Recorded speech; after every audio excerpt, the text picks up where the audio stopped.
Brad Williams XL Prime. In this tutorial, it'll be short. We're going to look at the now function. Similar to the today function, the now function is just going to give us the current date and time.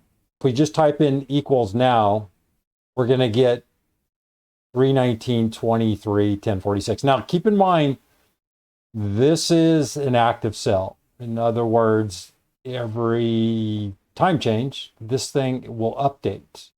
If you don't want that type of structure, you want a static number, do this. Hit Control Shift semicolon. Control Shift semicolon. That's going to give you the time, and it's static. If you want just the date, hit Control semicolon. If you're new and you go, try to enter the control and the plus sign and the semicolon, you're going to break your fingers. That plus sign is just a break.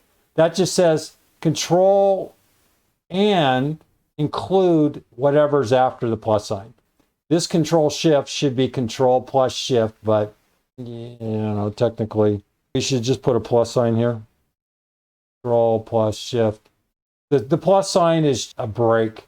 That means your control, your shift, and the semicolon. Don't include the plus. If you want these two together, just add them.